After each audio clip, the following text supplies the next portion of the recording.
Okay, this is Aaron Murakami, and today is Tuesday, September 30th, 2014, and it's about 11 o'clock here Pacific. I'm up here out of Spokane, Washington, and on the phone with me today I have Stacy James Fry, who is heading up a Kickstarter campaign called Tesla Man of Light, and there's several goals to this campaign.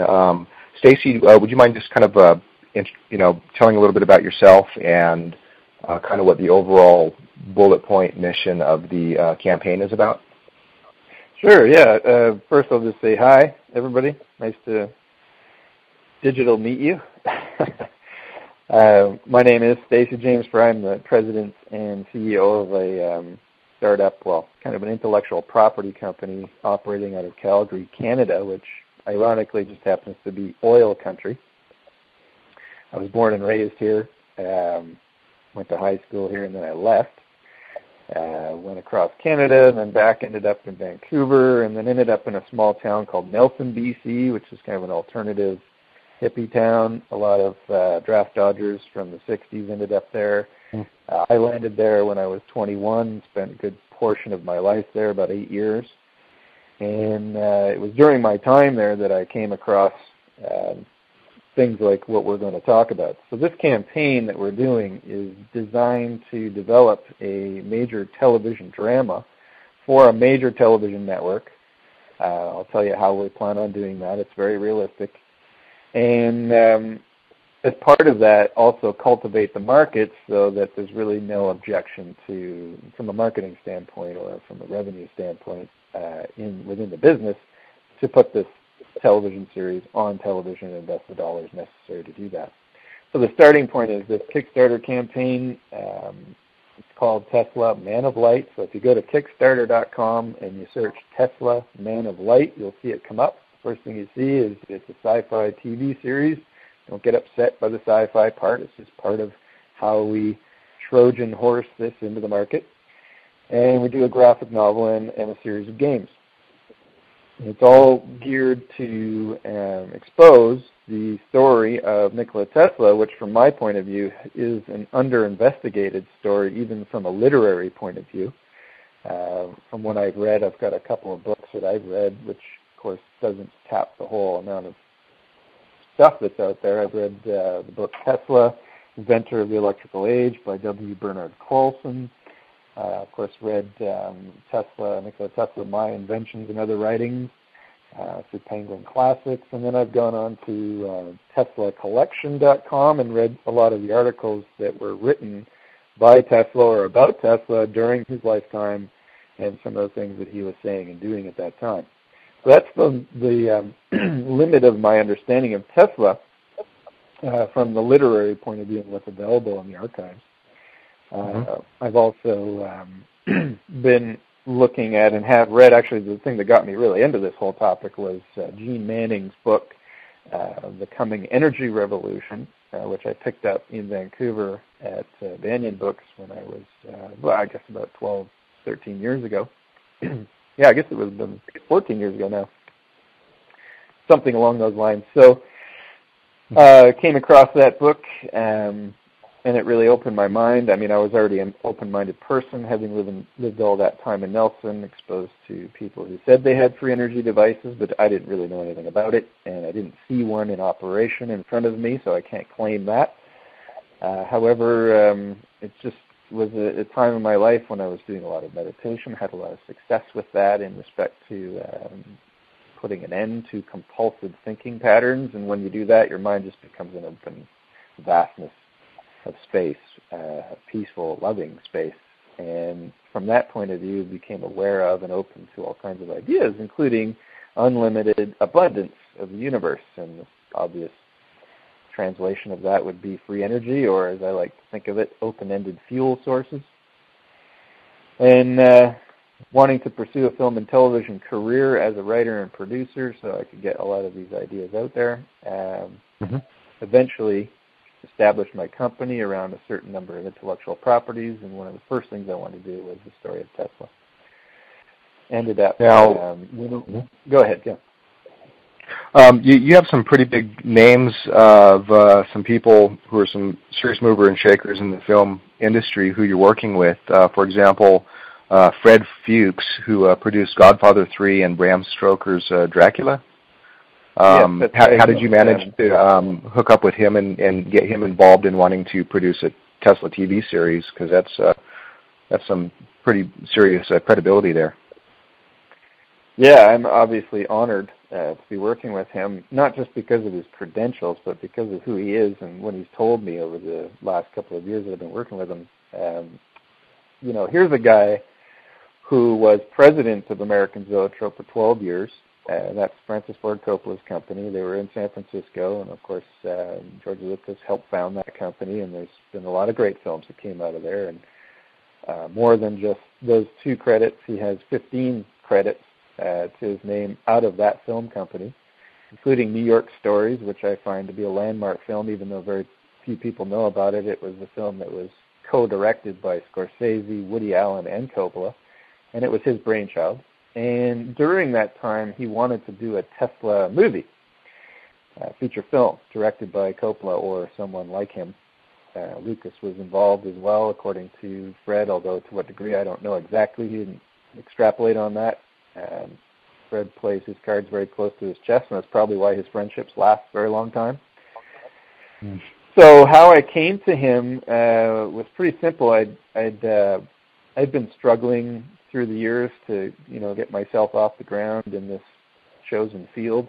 I ended up having to go back to tree planting, which is one of the most god-awful, wonderful experiences one can have.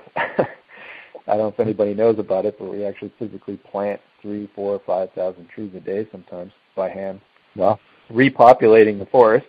So I've done quite a few years of that. I did 8 total years of that. In the last 2 years I did it, I was not young anymore, and it was quite a challenge, and it really gave me the impetus to get the hell out of that kind of thing and really make something work. So I filmed the entire experience with the intention of putting it together as a reality show.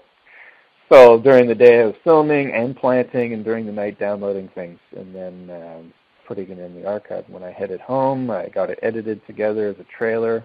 I submitted it as part of a submission to Bell Media, which is one of the major media conglomerates here in Canada, and they awarded me a fellowship, which took me to the Banff World Media Festival in 2012.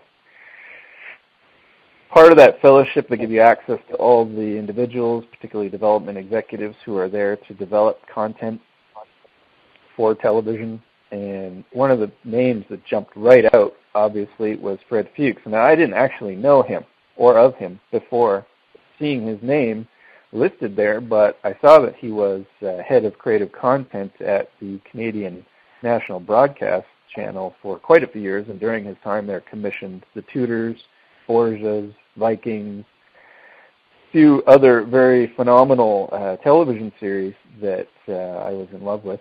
And I thought, wow, here's a great chance. And so I did a little more investigation, obviously found out he was at Zoetrope. I just couldn't believe my lucky stars. He took a meeting with me.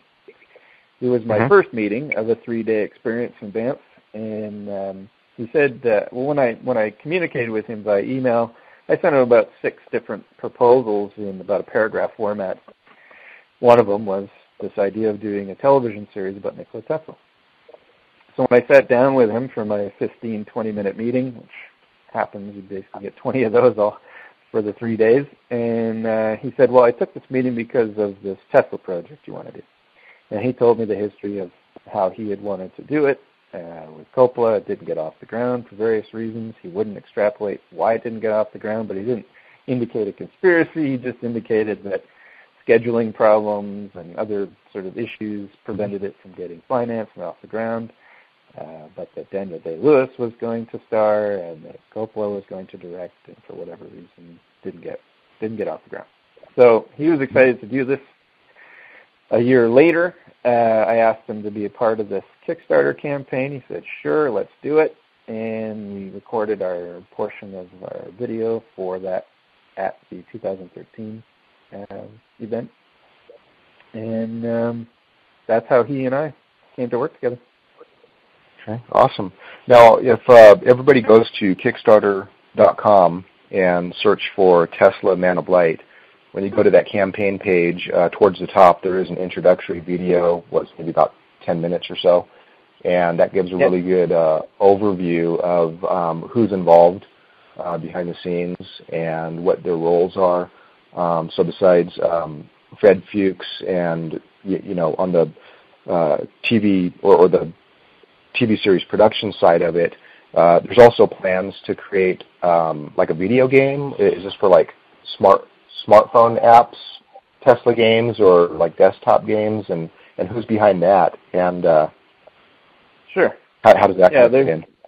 Yeah, there's two other individuals involved that are sort of the main core team. There's one, Mike Sorrenti, from a company in Toronto called GamePill.com, and they do a lot of contract work for Disney, Nickelodeon, Marvel, a few other brands, quite a few other brands, and they develop mobile games, mostly adventure games, and they do PC games, which are interactive computer games. And so we thought, well, actually Mike was one of the guys I met at that original Banff World Media Festival event as well in 2012, and we became friends. And so we stayed in contact. When I told him I was doing this, he got excited, said he'd love to do, the mobile and PC portion of the IP. And I initially thought, well, I don't know if we can pull that off. And he started talking to me about, how these interactive games work and how they would relate to Tesla technology. And he started to explain to me how we could do it from a story point of view. And it just really made a lot of sense, because part of the whole objective of this project is to crack open or dislodge the inertia around these topics so that they can break through into the mainstream mind and really, at that point, be unpreventable from happening, no matter how much oppression there is, especially now with the energy crisis and a real demand. You get a hold of young minds and you expose them to things, and even create games that allow them to interact and assemble devices in a 3D sort of environment. Then it just becomes obvious to them that these things work, whether or not they've been told that it can't exist or whatever. And so that's why it's really important for us, if we can, to reach those stretch goals where we can finance the building of those games and PC games so that we can spread these ideas through those markets as well. It just makes it more plausible from the grander point of view that we'll be able to not only win from a production point of view in our particular campaign, and not only our campaign, but the products we want to do, but that the underlying objective here being to push these things into the marketplace so that it's just undeniable. It becomes an undeniable force for change in this direction. And that's really the objective of the whole campaign from my point of view. Now, maybe that's altruistic. I don't know. So far, our campaign has attracted a lot of attention from Teslophiles. But from my point of view, from a meditation point of view, all things are possible. All the universe is abundant in love, and here's an opportunity for us to make that happen, and I want to make it happen as much as I can in every fiber of my body. So that's where I'm coming from. All right. Well, Tesla should definitely be a household name, especially with the younger generation, and hopefully it's done in a context where people are seeing, the real Tesla and not just the popularized stuff about high voltage coils and, that kind of stuff. I mean, that plays into it, but certainly there's a lot, quite a bit more behind his work. Yeah, I mean, there's major blank spots. I mean, even in the sort of archive of people who have written about it or talked about it, I mean, even the people from, the Belgrade Museum, the Tesla people in New York, I mean, there's just a lot of blank spots. People don't know what the true story is. There needs to be a true investigation of all these topics. I wanted to go to Croatia. I have friends there who work with Embassy Films. I actually wanted Embassy Films to be a part of this campaign, but they work in a different way, and essentially what they are is a service production company. And they're right now shooting and have been shooting Game of Thrones for the past 4 seasons. They're doing season 5. They're in Croatia, which is the birthplace of Tesla. They're culturally interested, but they still operate on a business level and couldn't get involved because they didn't know what the script was, and they didn't know what, whether or not we were going to get financing, because they're a service production company. However, they're also behind this campaign in a major way in the sense that they want to see it happen, mainly from a cultural point of view. And there's a lot of people on the ground who've never been talked to, whether they're in Croatia, Serbia, or France, or even in Liverpool, where Tesla sailed from to America. A lot of people in New York, for sure, Philadelphia, a lot of different places that probably have little bits of information that aren't out there in any kind of compiled format that would fill in a lot of gaps about Tesla. And I think that's going to be another reason to do this and to back this campaign, because that's one of the objectives of our development project, doing the Story Bible itself, is to sort of bring new information that's never been discussed or compiled into the fold, so that we, as people who are interested in this, can get the expansion of knowledge and understanding of Tesla and his life story. Mm-hmm. Now with another objective. Mm-hmm. Now, with the TV series and the overall story, obviously there's going to be, historical parts to Tesla's life and some non-technical stuff. There's going to be, technical pieces of history as far as, some of this technology itself and all that. So basically, as a package, who's going to be, behind actually writing the storyline and being able to check for the accuracy and kind of, develop it from, A to Z. I mean, do you have is there a staff of writers? Or? Yeah. Okay. Well, what happens is that's a good question, because a lot of people are asking what's the story and who's going to be in it, and that's definitely putting the cart before the horse. In this case, the development dollars go into acquiring what is called a lift writer, and that's somebody who has a reputation, who has a series built around them. In the past, they're experienced what's called showrunners, so they essentially take the vision and spearhead the whole writing group when they get to production, so that all the series, if there's multiple series, everybody's staying within the confines of the reality of the research and the truth of the story. And so that's partly what happens in this case. Now, there's a lot of different groups that we can go to, or individuals, we can go to who have already probably written Tesla stories or scripts, but they're not necessarily list writers. And in order to get a network involved, you have to have a list writer. That's somebody who's well known in the industry, trusted by the network. Now, this doesn't mean that they're trusted because they're going to just lay it down for whatever the networks want. Don't get that idea. The world is not as full of conspiracies as everybody thinks. It's just that they need to have that comfort level because they're investing billions, right? Mm-hmm. And not just a few million, but tens of millions. I mean, Fred and I have talked about the potential budget for this series, and it's hovering right between $4 and $6 million per episode, with a projected 10 to 13 episodes per season. So, the money starts racking up, and there's a lot of anxiety around that. Networks need to feel confident and comfortable. So I can't necessarily be the person to write the story, even though I feel like I have a good handle on it. However, as the producer, and with Fred, we get to oversee and manage that process. So whatever writer we pick, it's going to be somebody who, number one, is interested in Tesla, two, has a sort of a long history of being successful in the marketplace from a serialized television series point of view.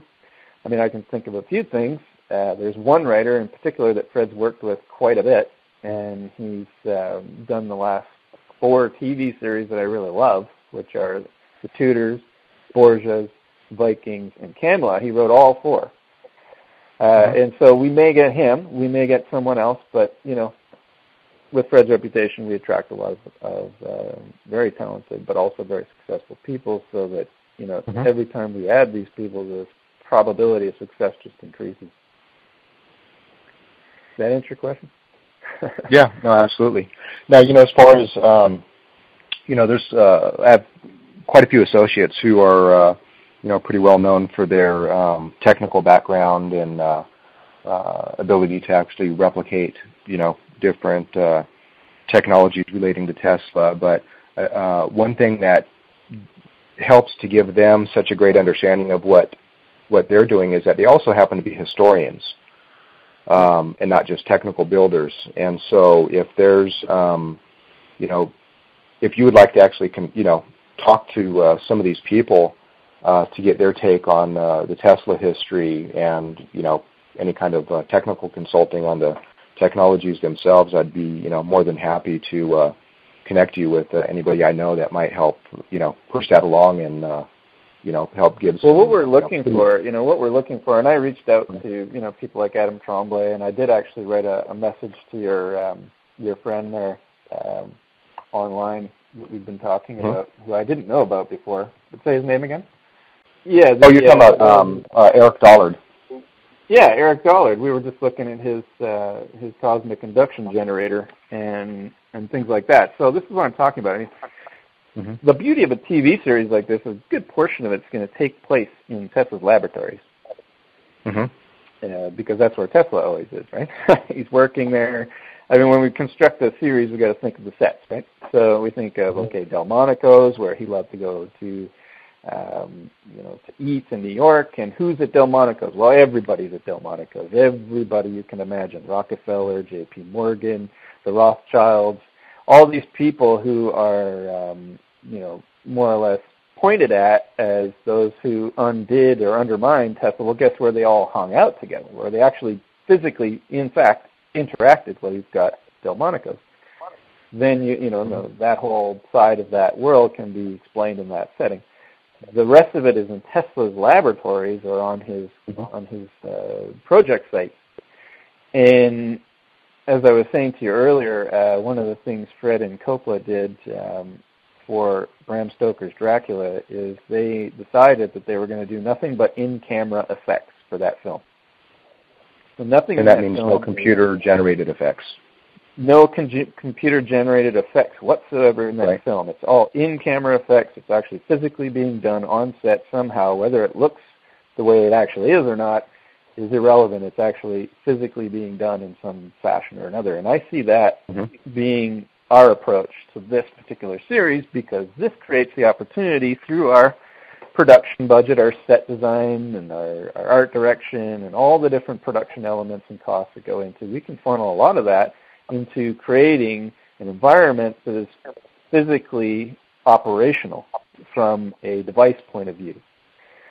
And some of the effects that we were talking about can be demonstrated on camera, and with all the PR around the idea that everything that we're doing on this series is in-camera effects, insofar as the laboratory is concerned. I mean, we won't be able to get away with that when we are recreating New York. I mean, it's just impossible to recreate New York of that era unless you're using visual effects, computer-generated effects. But we can certainly publicize the idea that the laboratories are all in-camera. And that, I think, is a very exciting prospect. I mean, having a scaled-up cosmic induction generator sitting on the bench doing the real thing is something, the public has never seen. Eric can definitely do the real thing. I mean, this is the point, is that I've never seen these devices in operation, but I know they exist. My heart knows they exist. I know there's enough. I just know. Right? Like after I read Jean Manning's book, so much of the stuff that she explained is just so sensibly explained that it just overcame any kind of objection. Now, certainly I'm an early adopter when it, in that tech vernacular, as far as ideas is concerned, because I have a very open mind. It doesn't mean I'm gullible. It doesn't mean that I'm willing to accept anything on face value, but I do want to see these things work. And this is a way to do that. So. Right. Now, you were, mentioning that you were in Nelson for a while. I was actually up there, I don't know, about a month and a half ago, because that's only a few hours from Spokane. But if you're ever in the area here and there's a place in Nevada, I could definitely arrange some interesting demonstrations. Well, I mean, this is it. I mean, when you were talking about what these people can contribute to the series. I mean, we want you to back the campaign because we need backers. If we don't have backers, the whole thing goes poof and it's gone again, right? Which would be not only painful for me personally and probably dangerous for me professionally, because at that point I'm running out of money, but it would also just be a great travesty. Now, beyond the money, there's just unlimited room for these technical advisors and historical consultants. I mean, when we sit down and we say, this is our writer, we feed them with the people and information that they need to construct a story. We give them a basic outline of what we want the story to be, from A to B, season 1. Some of the fantastical aspects as well we have to put in because they're interesting. People love to talk about time travel, instantaneous transportation, all that kind of stuff. That's where the sci-fi comes in. But when we're dealing with the historical truths or facts or even the word, the people's stories passed down from generation, I mean, they may get distorted, but they're still closer to the facts than we even have on any kind of data record, unless they're written by Tesla himself. The rest is all just speculation. So it would be really good to have all those people involved, and many of you listening may be those people. And we're not, heavy-duty Hollywood people. We don't. Well, I mean, Fred is, but I'm not. I'm coming at it from a different perspective. I'm saying let's bring all these people in. Let's have them contributing. Let's do it in a very methodical fashion, so that when we're coming to write this series, we actually get all this information down on paper. And yeah, it may come up against a bit of objection from the networks, from maybe somebody on high makes a call. But if we have a market because of the games and because of the graphic novel that we want to do, we really can't say no. Right? There's just too much of a demand. Right. And when you create the demand and people see money signs, they can see that they can make money out of it. Well, then you kind of overcome a lot of the objections that are in place. So. Well, the only thing I can imagine is anybody who would be listening to this right now absolutely would love to see a Tesla TV series and these games based on Tesla, become a reality. Well, they'd be Tesla technology-centric. The games would certainly be Tesla technology-centric, and they would probably be a sort of an extrapolation of a lot of the conspiracy theories that are out there. Not that we want to over-pump that, but it becomes a compelling game environment that young people would want to engage in. But once you get them engaged, you can express ideas and concepts and sort of bring all those things into the overall environment so that they get exposed to these things. I mean, you have to play the game, right? A little bit. And I don't mean the PC game or mobile game. I mean the world life game. You got to play it a little bit. You can't just be polarized on one end, because then you just become ineffectual. That's my opinion, but that's how I see it. Right. You have to be able to sort of get in there and get your points across while at the same time making it mass marketable. Otherwise, they don't get out there at all. And then what? Well, what do you get? Right. Well, to anybody listening to this right now, whatever you can do to help support the campaign, please donate what you can. I believe there's, for example, people can donate as little as $5 and all the way up as much as they want. Can you explain a little bit about what kind of perks people get for being able to contribute different amounts? Sure, I'd love to explain that. And I just want to mention that I'm going to donate $100 myself, because I just think it'd be absolutely awesome to have copies of the TV series script. I think it's pretty historical. It is. It's historical, but it's interactive. I'll explain that in a second here. So yeah, at $5, you basically are saying you love us. You want it to be united front for Tesla. This is for people who don't have a lot of cash, but they want to support the campaign one way or another. And when you do that, when you give any amount, you have the opportunity to share this information or share the fact that you donated with everybody you know on Facebook, email, Twitter, whatever. So it just starts the fire up, right? That's what we need. We need mass amounts of people at that level. I mean, a lot of people are embarrassed. I've even had friends tell me I'm embarrassed to give $5. I had to pull teeth to get them to give me $5, even though they were, they can afford it. But they're worried about how they look given $5. And I'm here to say, listen, don't worry about it. If we can get 10,000 people to give $5, those 10,000 shares that they make on Facebook and on Twitter and everywhere else after they've made that donation is so valuable. It's so valuable to this campaign, because then it goes out to 1,000 other people each. And out of that, you might get a handful of people that donate $100, and you've duplicated your effort 1,000 times. So that's what that's about, that $5 amount. So please don't be shy. Nobody's judging you for $5. I'm not judging you. I'm saying that's one of the most valuable levels for that reason. The $10 pledge is, you explore the world of Nikola Tesla. We created a picture, which you see on this as the opening picture of this video. You can see New York there, Tesla sitting there, the Warden Cliff Tower with sparks coming off of it. Well, that's a massive photograph. We created a 187 megabyte photograph that you will get in a digital format, so you can go and explore this world that we created of all these iconic buildings and places that were central to the time. I'm personally interested in architecture. That's why I did it. Okay. And I really love the architecture of Lower Manhattan at that time. And I also put in photo negatives of a lot of the articles that Tesla wrote or were written about him, so you can see them out in space. You can see some of his patents floating around in space as though they're constellations. Essentially, that's the poster we created for the series, or maybe perfected beyond this. But you'll get that. You'll get that as your screensaver. So we'll send you that for $10. It's just something that we can give that doesn't take away from our ability to do the campaign, but gives you something in return. With that quote, excuse me, but with a photo that size and that resolution, would people be permitted to take it to a coffee shop and have a nice print printed that they could put in a frame and hang on their wall or something? Or? Actually, what we're giving is the 1080p version, so you get it as a screensaver. It's not big enough probably to print, but in some of the later ones, we can do it. And you know what? We can look at it. If we're very successful, it doesn't cost us anything to send everybody the high-res version. We just send it to their email. And that's one of the reasons we chose digital products initially, was that it doesn't take away from our ability to do what we're doing, but it gives you something really substantial in return. So, we've got it at the $10 mark. You get the 1080p version, and I hope this will make a nice 8x10.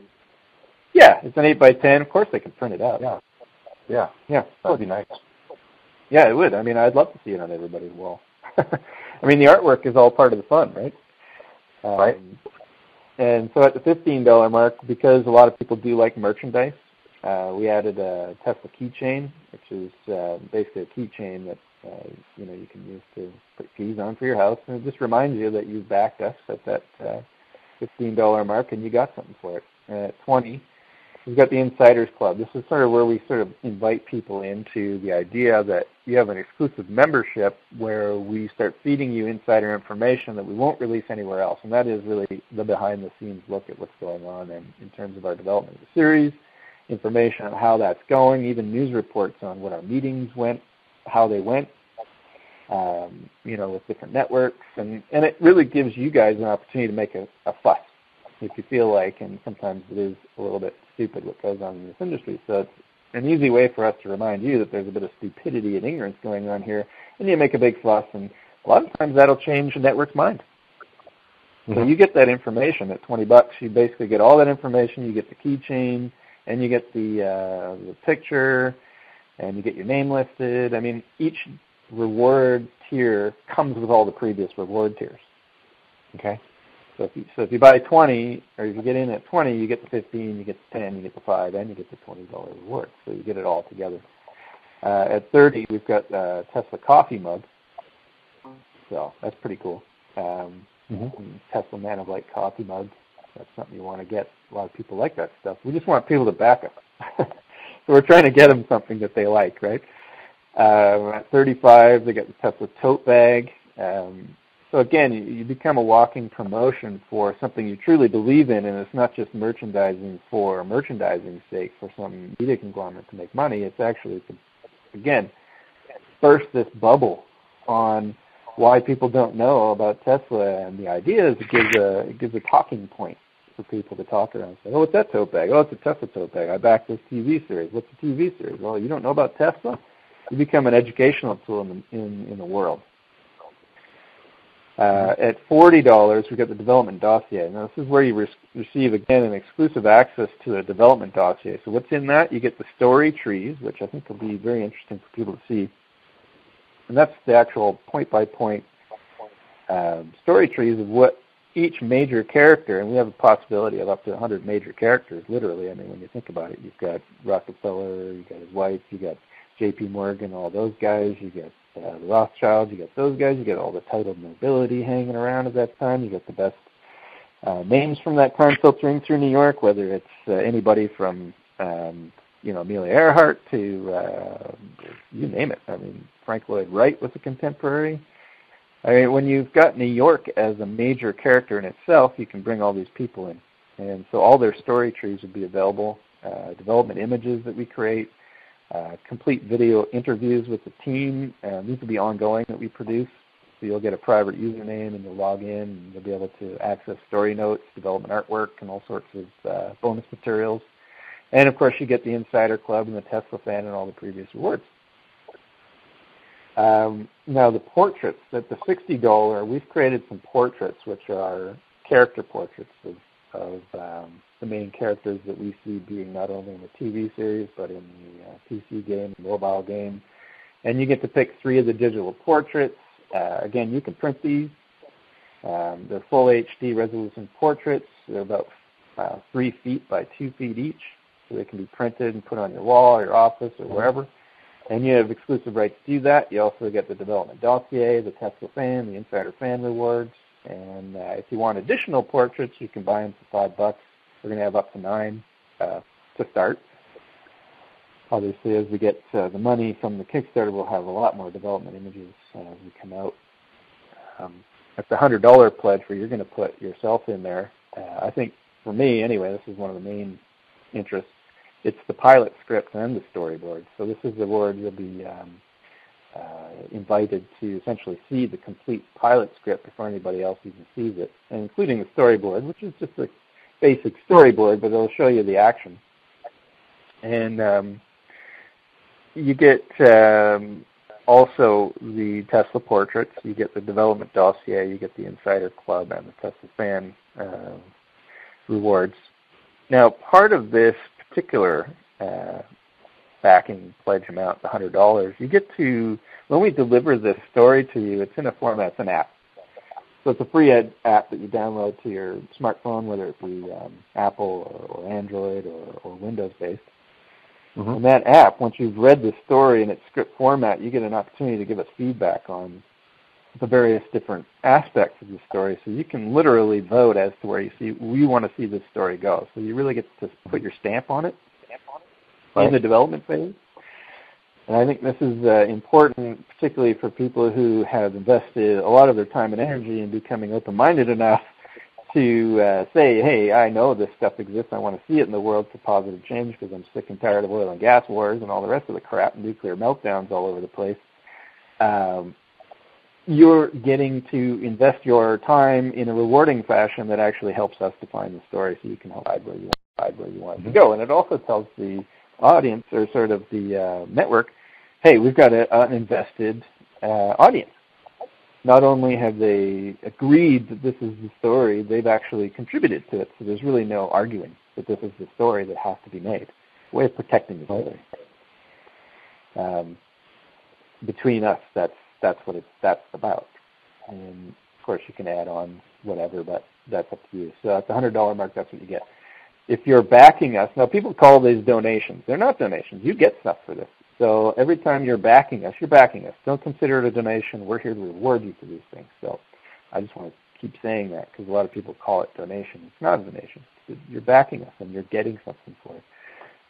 At the $160 pledge amount, you get the limited edition digital. That's the 174 megabyte high resolution image of that poster. Now, I personally I tried to organize it before, but I couldn't organize it before. It was just too much to do, but I wanted to get it printed out so I could have a picture of myself beside it as part of this campaign because it's one of my favorite things are these high resolution posters. When you get them done, especially in the cardboard format or in those hardboards, I put them up on my wall everywhere. I've got pictures of New York already on my wall. But I can't wait to do this one because not only are you going to be able to see those buildings and everything, you can be able to read what's in those articles that are floating in space. So it's pretty cool. It's like it's an amazing piece as well. So, right. So you get those are huge. What's that? Those are huge. Yeah, those are physical size. I mean, it's Yeah, I mean, it says 5 feet by 3 feet here in size at 174 megabytes, but in reality, by the time we actually start delivering this product, I'm actually interested in seeing it 8 feet by 5 feet. So at $160, that's what I'm going for. I didn't want to say 8 by 5 until I could deliver it, so I had to say 5 by 3 right here. But in reality, that's where I'd like to see it, because I want people to really live in their minds in this world, because it's such a great place. Right. New York at that time was not only the most important place, it was one of the most innovative, exciting places, and Tesla's all over it. It's just all over it. I mean, one of the things a lot of people probably do understand in your market, but don't understand out there in the world, is that Tesla was one of the most famous people of his time. Right.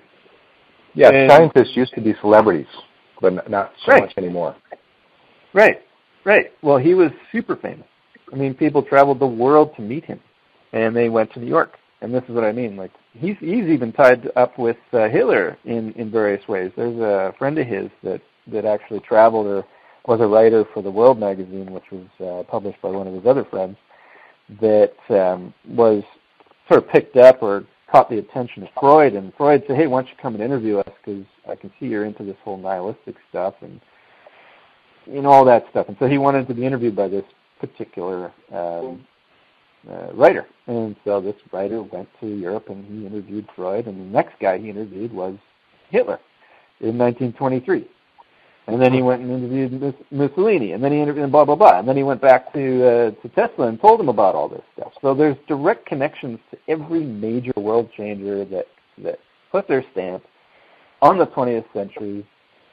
J. Edgar Hoover, everybody has some sort of connection to Tesla, and we're going to explore that in this TV series. Anyway, back to these rewards. So at the $160 reward, you get that major large size poster. You can also get the big posters of the portraits, because they're all big 5 by 3 as well. So you can print all this stuff if you like. I mean, obviously you don't have to, but if you want to, you're totally welcome to do it. You have an exclusive right to do it, which you normally wouldn't get, because most networks and most IP developers want to protect every single thing and squeeze every drop out of you. But I'm saying, listen, we'll give it to you in a digital format for backing us. It cuts down the costs for us, because we don't have to print it for you and send it to you, so that money goes into the development of the story, and then you get the right to print it if you want. Right. And then, of course, you get the pilot script and the storyboard as well, because every time you buy a pledge higher, you get the ones before, especially in the digital format. So that pledge at $160 gives you the limited edition digital. It gives you the poster. It gives you the pilot script and storyboard, so you can continue to interact with Tesla portraits. The development dossier will get you all the insider information, all delivered by an app. You get the Insiders Club and the Tesla Fan Rewards. So it just keeps going up, right? Right. $400, you get an actual print. If you want us to print it for you, we'll do it. So at $400, we actually give you the print poster, and it's a print portrait as well. So you'll get limited edition digital reward in the print as well, so you can do other copies. You get Tesla portrait, which I don't know if anybody's on the web page right now, but if you're actually on the web page right now and you're going through these rewards with me right now, which would be a really smart thing to do, is go to Tesla Man of Light on Kickstarter, and as I'm describing these rewards, you can see them in the right column. But if you go up a little bit, you'll see an original portrait done of Nikola Tesla, done by a friend of mine. And he's just a genius concept artist, gorgeous piece. It's also 5 foot by 3, and we'll print it out for you. Some powerful image. It is. I love it. I just love the trees that are sort of in his face, and the tree in the background with the electricity kind of running through him. I don't know.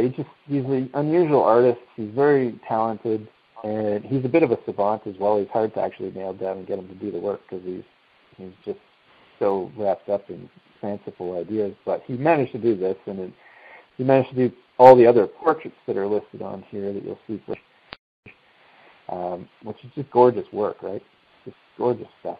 And so those are the portraits that you're dealing with when you're talking about this $400 reward. You get the print of the poster, which is the Tesla Man of Light television series poster, and you get a print of the Tesla portrait. And it's all there for you. So it's pretty cool. And then you get, of course, all the digital rewards that come before. So you get the Tesla Portraits, the Development Dossier, the Insiders Club, the Fan Club, and the Tesla Portraits.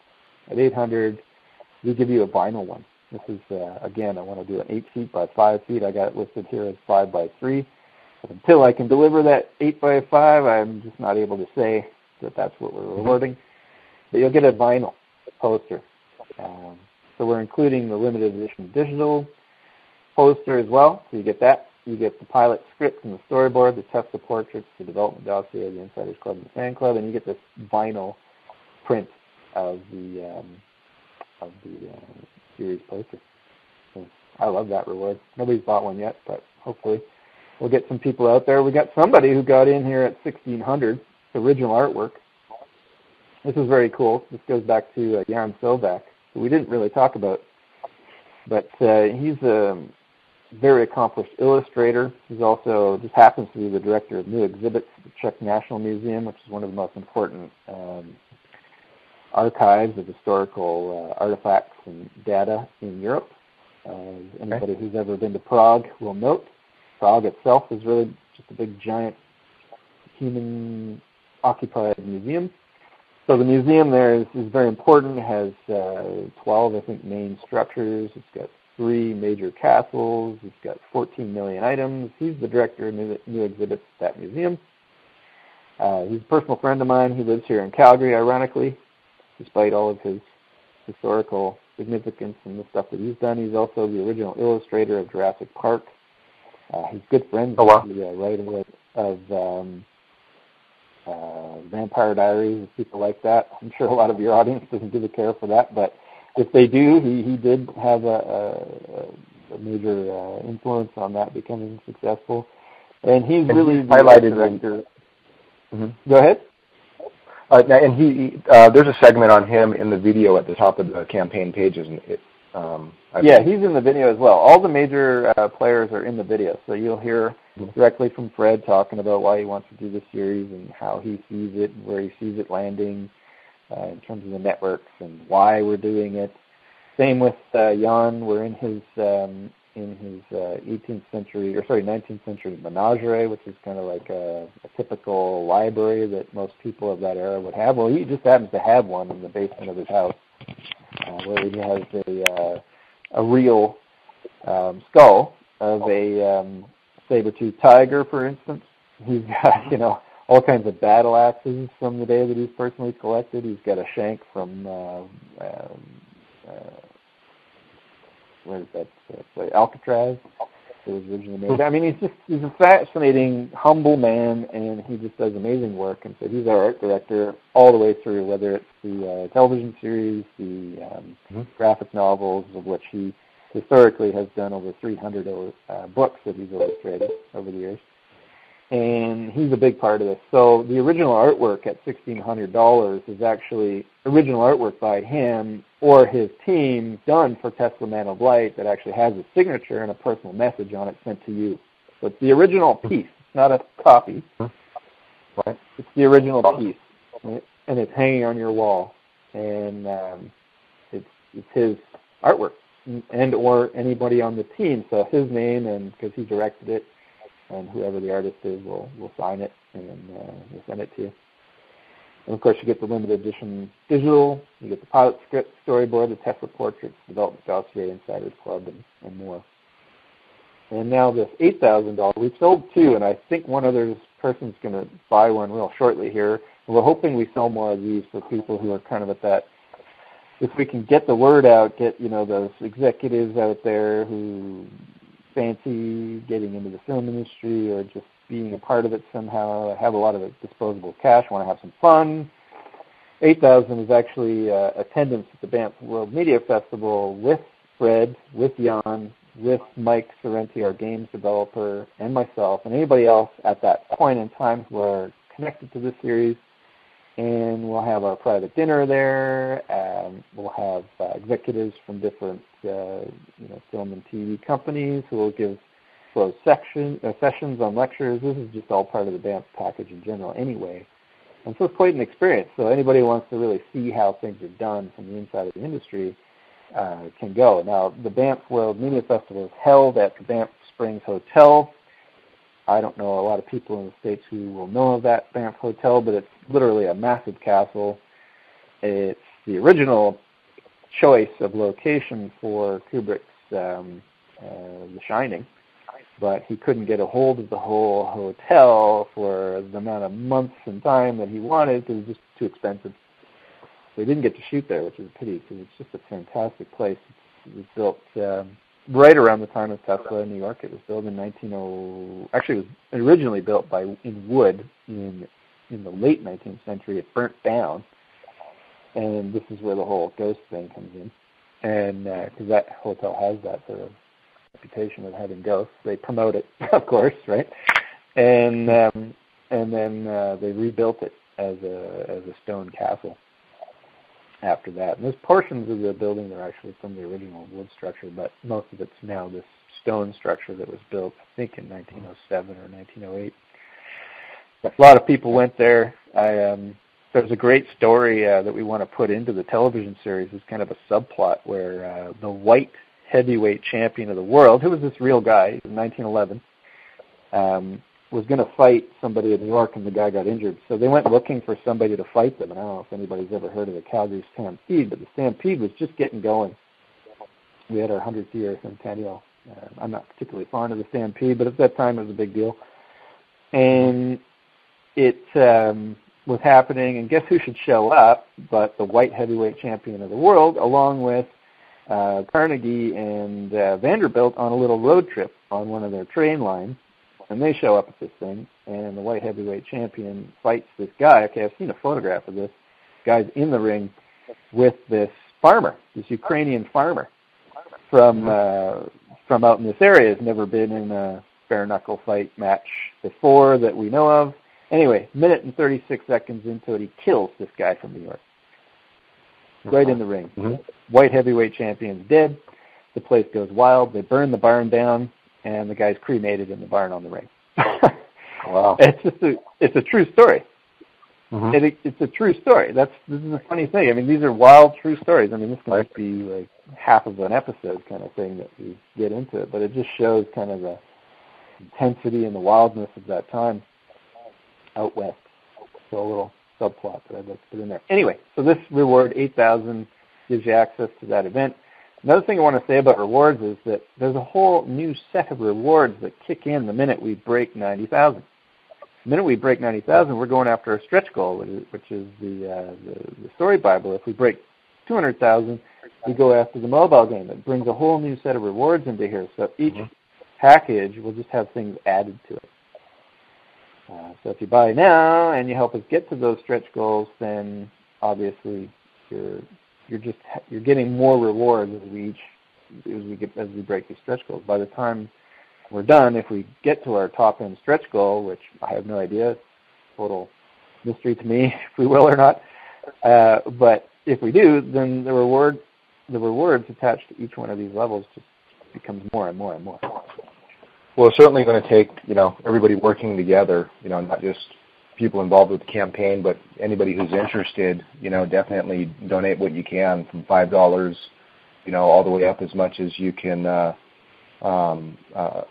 care to contribute to it, as a backer. And you are, receiving some pretty awesome items for this, everything from keychains to coffee mugs to these high-quality prints. Yeah, that's quite a bit more than just posters. I mean, these are pieces of art, unique pieces of art relating to Tesla that, make an awesome piece in a room. I mean, yeah. Well, anybody can help, right? I mean, the 99%, if you want, I don't want to hijack a movement or anything, but let's just say the 99% who feel disenfranchised can't put a lot of money in. They're going to have a positive impact on this, even if they're able to give $5, $10, $20. Because of the amount of sharing they can do and the amount of activity and the time that they can invest. But I think everybody's got to put something in, because if you're interested in Tesla at all, I don't know anybody in the world other than in third world countries where people are really poor can't put $5 in. Anybody in North America, unless you're living on the street, can put $5 in.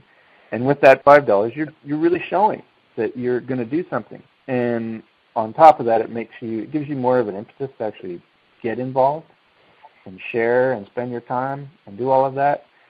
I don't want to disrespect people who don't feel like they have the money, but I'm just saying to you, like, you can do a lot with $5. You can do a lot with $10, whatever you can give. And then those high-end things, yeah, I mean, those are for people that have a lot of disposable cash, and they should put that money in because it helps the whole thing. That's what they can do. Everybody can play their part. Right. Well, I mean, this campaign just launched, and it's already over $18,000, which is a good sign showing that, people definitely want this to happen. And so if you're listening to this, whatever you can donate, put in, $5 if you can. If you can do more, even better. Just go to Kickstarter.com and type in Tesla Man of Light. And in this campaign, and if for some reason you're unable to even come up with $5, right under the video, watch that video, and underneath, share this page and tweet it. There's the Facebook sharing button and the tweet button, and at least get the word out, because, that doesn't cost you anything, and, everybody should at least be doing that. Send it out to your, let your friends know about it. It helps, too, because there's a Kickstarter algorithm. I can't confirm this, but most sites will operate on this level. Google does it. Every search engine does. So it's my feeling that there is and it's been talked about a lot in different chat groups and stuff. There's a Kickstarter algorithm that kicks in and gets noticed by Kickstarter, and they start putting this project front and center. And they have 7 million people that have already backed campaigns in their catalog of people they have direct contact with. They can put us out to all those people if we trigger that algorithm, and that requires shares and likes and those $5, $10 mass donations. We need mass numbers of people donating and sharing to trigger that. Sure, yeah, they're going to highlight what people are obviously showing they're the most interested in. Great. So on... Now, besides this Kickstarter page, there's a website, TeslaManofLight.com. Yeah, the website. Well, it has some other content on it. It's mostly a duplication of what's here on the Kickstarter site because we didn't have a lot of time to add to it. But there is a nice gallery there of glass plate images that I spent a lot of time collecting, which sort of helped me get into the world itself that Tesla inhabited. And it turned on a lot of lights for me in terms of the environment that he was in and the kind of impact that his work had, because even at the time, we're talking about the transition from kerosene and lamps and candle-lit environments that had been the predominant reality for, literally, let's say, several thousand years, suddenly to illuminated. Right, and so they actually had theme parks. You've heard of Coney Island. Well, the significance of Coney Island was huge. There was a place called Luna Park on Coney Island that was invented to dazzle people with the new phenomena of electricity. So there's some great images of that were glass plate images, which are stunning images. Glass plate imagery back in those days, I wish we were still doing it, because it's just amazing the type of composition and the thought that went into these photographs, and then of course the quality and the definition of these images is just incredible.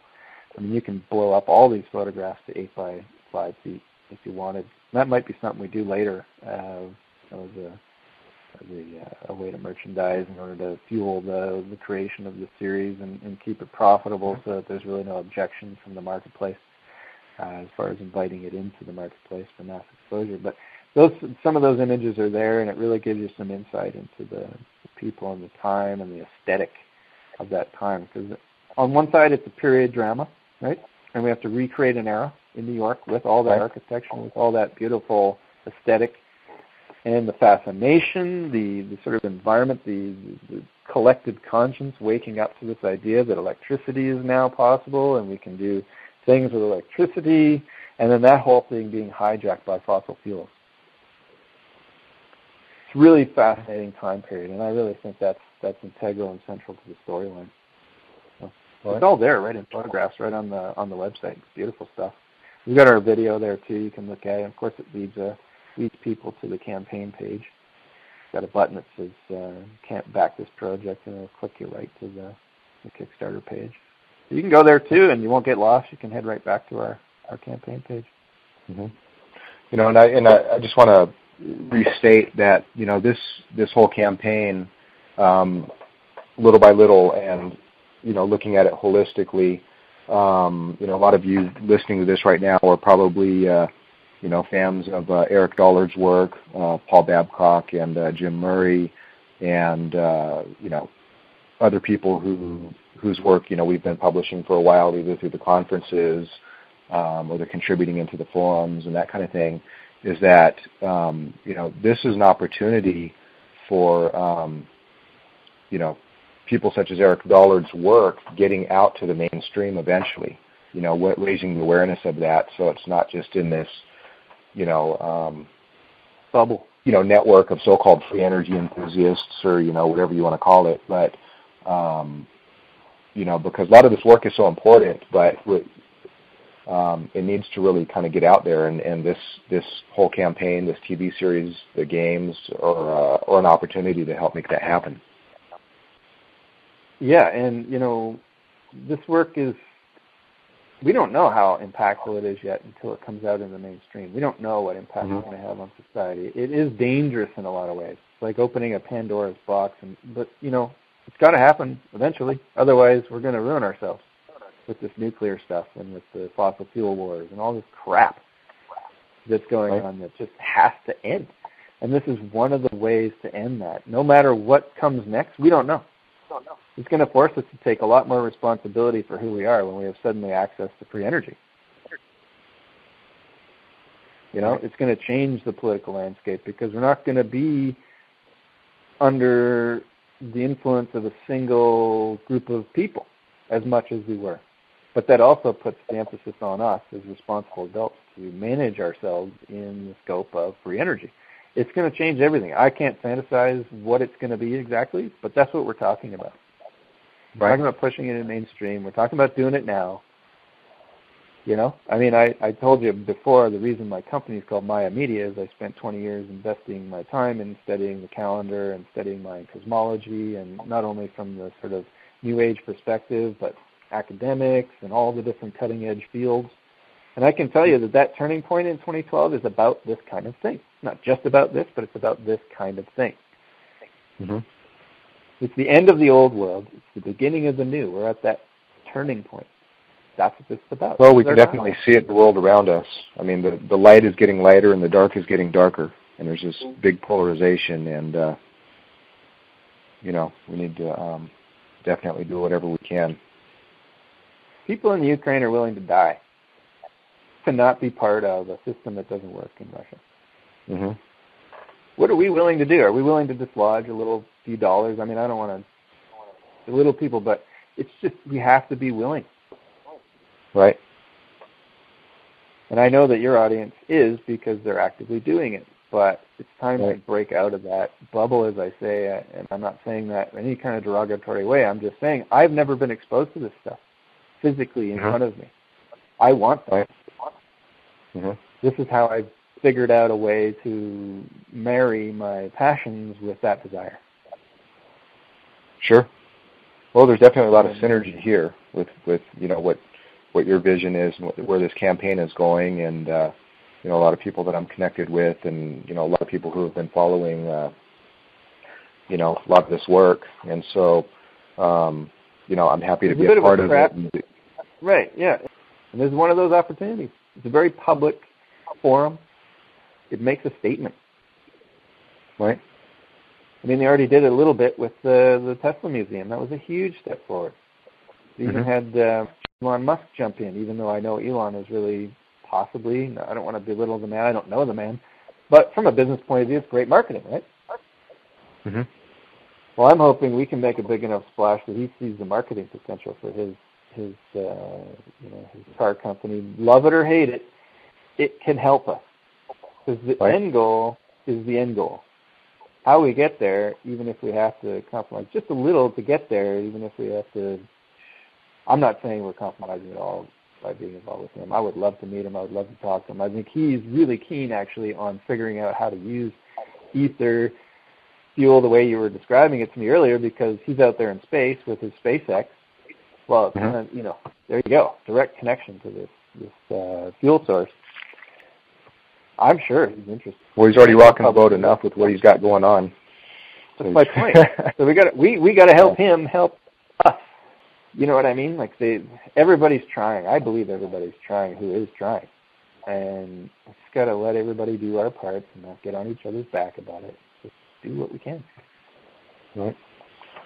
Because there's a lot of people who help us if we open the door for them. Sure. Well, we're definitely going to get the word out, and I'm going to be putting this on YouTube, making that available, and we'll post it in our blog, and I'll definitely make a post in our forums, and next time we send out a newsletter, we're definitely going to direct people to this interview so people can learn about it, and we'll give links to the Kickstarter campaign. So Tesla Man of Light, again, go to Kickstarter.com, search for Tesla Man of Light, go in there, and help back the campaign with whatever you can, and make sure to hit that share button on Facebook and tweet it out to your friends and let people know about it. It's going to be the only way to make it happen. So, Stacy, thank you so much for taking the time out of your schedule to chat with me and educating myself and everybody else about what your campaign's about. And perhaps here, in a few weeks, maybe we can do it again and kind of get an update on how it's going. Hey, if anybody's going to be in New York on October 4th for the debut of this Tower to the People, that's a documentary produced by the people who bought the museum or bought the Wardenclyffe site, I'm going to be there. So if anybody's going to be there, let's meet, let's talk. You can meet me face to face. We can have a conversation. It'd be great. And I want to thank you, Aaron. When we launched it, I got to say I had a lot of anxiety, a lot of fear. I mean, nobody likes to fail, especially big. And that's my biggest fear, is that we're going to fail big. But, when you came on and started to show your support and your interest and asked me to do this, I just can't thank you enough for doing that. Hey, my pleasure. So thank you. Thanks, Aaron. Really appreciate it. Really do. Okay, we'll be in touch, and we'll be talking soon, okay? Yeah, thanks. We'll talk to you soon, guys. Okay, thank you, Stacy. Take care. Ciao. Hey. Bye, everybody.